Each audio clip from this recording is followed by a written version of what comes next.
Welcome to another edition of Boom and Bust. I'm your host, Tony Clement, here at the News Forum as we continue our physical distancing style of broadcasting. But it's great to know that our broadcast network is still operating, and so is Boom and Bust. With me today is the Honorable Rod Phillips. He is the Minister of Finance for the province of Ontario and the Member of Provincial Parliament for the riding of Ajax. Rod, thank you for being on the program. Tony, thanks for having me today. Looking forward to a chat. We are primarily an economics and finance platform. That's what Boom and Bust is all about. So I know we both feel strongly about some of the tragedies that have occurred as a result of COVID-19 here in the province of Ontario and indeed throughout the world. But our focus will be the economy as well as how that interrelates with the disease and its present status in the province of Ontario. So look at, from that perspective, tell us a little bit about what you think the status of the economy is under COVID-19. What's your economic update for us? Well, Tony, and again, thanks for having me. It's you understand this better than most, the implications of a health crisis on an economy. And a lot of people have made comparisons to SARS. Of course, you were the health minister then.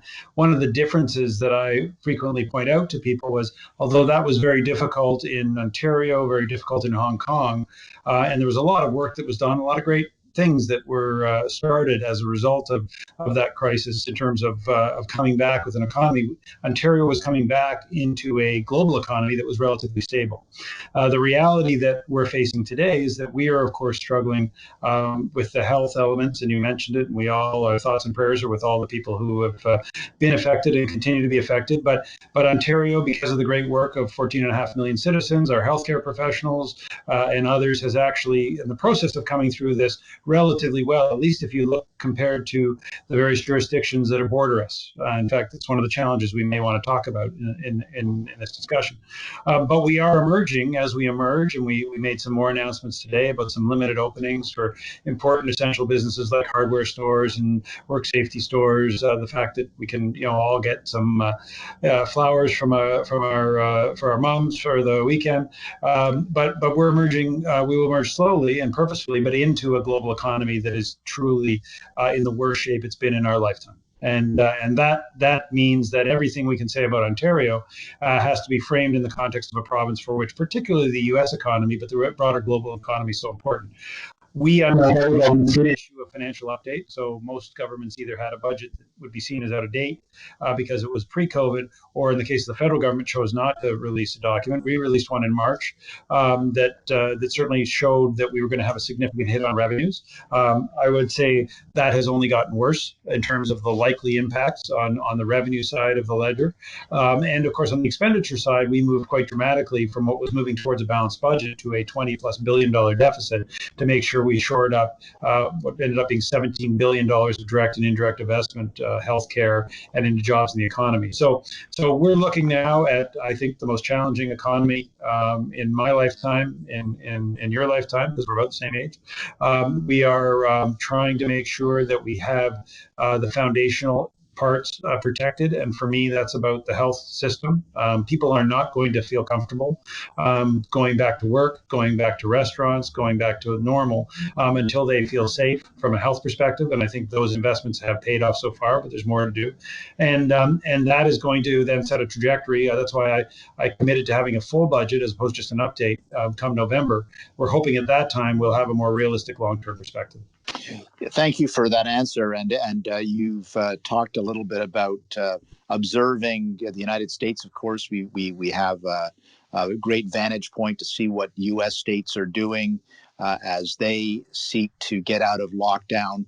And I know that certain states that have gone early and have opened up restaurants and other venues where people used to congregate, actually people don't feel comfortable to attend those restaurants just yet, so that a lot of businesses have invested in reopening, but they don't have the clientele yet. Is that part of your calculation? It's got to almost be a psychological calculation as well as a business calculation. I think the two most important elements of this are the health component And then following that, the customer psychology, the employee psychology, the employer psychology. We know that when we open, and listen, we've announced a phased approach. As I said, we had some limited expansions of services. We hope fairly soon to be able to launch the timing of those phases. All will be interceded by a 2+ week period because that's the incubation period of COVID-19. But the reason we're taking that approach, of course, is from a purely a humanistic point of view. We want to take care of people. We want fewer people to be affected. But if we open up gradually, two things can happen. First, we can judge the success of that, learn what's working. We already are learning a great deal. Every day we know more about the health management of this. We know more about the science. We also know more about how to work and how to make workplaces work. But we can judge those impacts and have the capacity in our healthcare system to manage them. But also people can feel the confidence that the government is moving in a way that they understand because we're being transparent, but we're moving purposefully.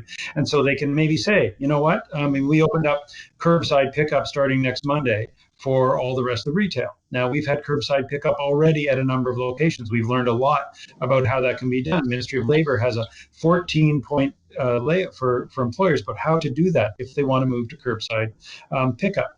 As we learn in those areas, we share it with other people, people experience and see that it works, then we can move more quickly back to whatever this next version of normal is going to be in the economy, hopefully, while at the same time managing the continued health risks, because nothing fundamentally has changed about the reality. We know more about COVID-19, but it is still just as contagious, still just as deadly, particularly for the older parts of our population. And we only need to look across the border in New York State. I mean, the difference between New York State and Ontario, and listen, I say no pleasure in this.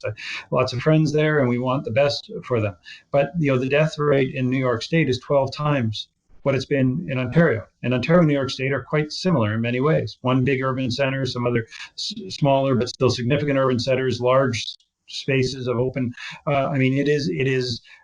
We are not that far away from having those problems. So we have to be conscious of that, and we have to restore people's confidence. I'm speaking with the Honourable Rod Phillips. He is the Member of Provincial Parliament for Ajax and, most importantly for our discussion, the Minister of Finance for the province of Ontario. Tell us a little bit about the process behind the Ontario Jobs and Recovery Committee. You chair that committee. It's a cabinet committee. And tell us a little bit about the inner workings of that process and how important it is to get that balance between opening up and the health risks. So from really day one, in I'll say the middle of March, when it became apparent that we were going to shift gears, we were going to move our budget to a financial update, we were going to do a lot of things that were going to be very focused on COVID-19 response. The Premier asked me to pull together all the economic ministers into one group to start interacting with our stakeholders, start speaking to industries. Of course, as you know, Tony, the cabinet in a lot of ways reflects the economy, has ministers of agriculture, mining, other important areas, small business. So that work had been ongoing. We formalized that when we decided it was time to make the move more formally as we were starting to get through the crisis portion from a health point of view, to say, what do we need to do to be making sure that we are going to open the economy in the most effective way that's possible, that we're going to also be looking at what's required for a recovery. And so my colleagues and I have been out consulting with business sectors. We've also quite first time in this province's history, taking a real Team Ontario approach where every MPP, whether they're an opposition MPP or a government MPP, will be leading consultations in their riding that will be coordinated through the Ministry of Finance to bring in information about what's happening on the ground. Of course, this isn't just about the sort of business side of the economy, what's happening in civil society, what's happening for our not-for-profits. I'm going to be meeting in the next few days with Steve Clark, with representatives from AMO and LUMCO. Municipalities obviously are key players, but bringing all that information together to do a couple of things. We, of course, want to inform our reopening strategy and the phased approach that we're taking in regards to that. We also will have a budget, as I said, sometime before November 15th. We want to make sure that budget, we would love to be at that stage in a recovery stage, but as I said, we would hope that things are in that stage, but it needs to be informed by all this insight so that we can come out of this as quickly as possible. The reality is that the COVID-19 is going to be with us for some time. We have to learn and adapt, and we have to talk to as many people to do that as best we can. And your early question of confidence, I think that kind of consultation helps bring people along as well in terms of the conversation. What have you heard through these consultations? Is there anything that's really surprised you when you have these consultations? Boy, I can say for my own, I've been consulting along with Peter Beffenfalvy and I have been talking to the financial services area. So I'll focus on just one of those conversations, which was so fascinating, with a group of asset managers, one of whom has two businesses in Wuhan, China. And it speaks to this issue of confidence. Very known, brilliant entrepreneur, now become manager of a very large portfolio in the technology space, two businesses in Wuhan. He made the point that between social distancing and just fear of people going back to work, neither of those businesses at the very epicenter of this, despite Wuhan now being 5 weeks out of the lockdown, none of them have had more than 30% of their employees show up on a given day. Wow. Now, part of that is because of the way the business is being run, but a large part of that is just confidence that people in that instance feel. So, as you know, because you did this political business for a long time, you gain some of those little micro insights, and that has informed so much about how we are trying to make sure that we are giving people confidence, but mostly listening. I did one last night that Prab Sakaria and Monty McNaughton had in Durham with small businesses across Durham, of course, my area of the province, and very practical questions: what to do, how to do it, where do we find the guidelines? What do we do if this happens? And as I mentioned, the Ministry of Labor is laying out those guidelines, but people want to know when, of course, but they also want to know what and how. So we're listening closely. Obviously, many businesses would like to get back up and operating. As a finance minister, I can say there's probably not many people, at least in government, who wants that to happen sooner than later, because obviously when those businesses are operating, people are being paid and taxes are being paid. But we have to stagger this in a safe way, and that's really what we're taking from these conversations: how to do it right, and what do people need from us to do it right. Part of this, of course, does obviously connect with the Ministry of Health and all of the public health agencies, and of course, a lot has been talked about testing and tracking and tracing. The fact that to build that confidence again, to make sure we are ready for a second wave if a second wave occurs, that we continue to remove COVID positive people from passing it on to somebody else until they're and obviously get healthy themselves. That we need this testing, tracking, and tracing. So, from your perspective, is Ontario on the right track on that front as well? Two really important topics, and part of the triggers or the criteria that we put in our framework to say we need these to be at this stage before we can move safely through the various phases that I've been talking about. When it comes to testing, we are now up near the very top of the league charts in terms of per capita testing. We certainly didn't start there. A lot of effort from our public health professionals, a little encouragement from our Premier and Health Minister to continue to move that along. But testing is going to be an evolving conversation. Right now, we are really still focused in the sort of swabs and reagent traditional testing dynamics. And we had a bit of a setback where Spartan, a great company out of Nepean, had a program that was coming online that was going to be a test available where the results would be available in less than an hour. Not 1 day, not 2 days, not 5 days, but an hour. They are now, as this got approved very quickly, they're going to take a little bit longer to bring that online. But that kind of direct testing is evolving. We have the areas that involve antibody testing and how that's going to be important so testing capacities are increasing, have increased substantially here, and are going to have to continue to increase. And the nature and types of testing is going to evolve as well. And it's a very strong focus from the government's point of view. Contact tracing is related, but another really essential element. The Premier at the beginning of this week led the call, but this was very much after conversations with the Deputy Prime Minister, saying we need a national testing standard. And we brought together the Vector Institute and others to that federal program. It just makes sense because we do think about the Quebec-Ontario border, you think about any of our borders, you have people moving back and forth across and having separate platforms doesn't make sense. Not to mention some of the privacy and other issues engage both the provincial and federal requirements, and some of the organizations that would need to be partnered in this. Some are regulated federally, some are regulated provincially. So we are very keen on this. It's an area where I think you're going to see more focus. I don't I can say for myself, I'll talk to myself. I'm not satisfied that we need where we need to be yet. In the meantime, public health is ramping up its own more traditional testing capacity. Medical students and other volunteers, the ability we've said to track 90% of the source cases of community spread within 24 hours, as a saying that makes us feel comfortable that we can reopen the economy. The disease is still among us, this virus is still among us, but when something comes up, we'll be able to move quickly. We saw in Singapore, we saw in Korea, in South Korea, how effective that was. So that becomes part of the maintenance strategy. But listen, for entrepreneurs and business people out there, this is a fantastic time in terms of the opportunities on whether it's making the swabs, which we have a number of businesses that are now going to be doing that domestically in Ontario, or it's evolving the new tests, or it's coming up with the new clever ways to not just do the tracking, but also to manage how that process is operated for, in a society that, quite frankly, for very good reasons, has not been comfortable with that level of scrutiny in terms of where we all go and how we do it.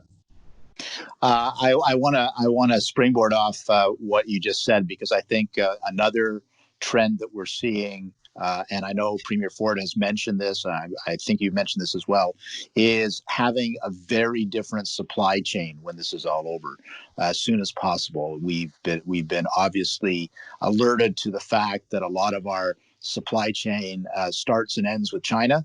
And when we've all been scrambling around, every jurisdiction, the nation, other nations have been scrambling around for PPE, personal protective equipment.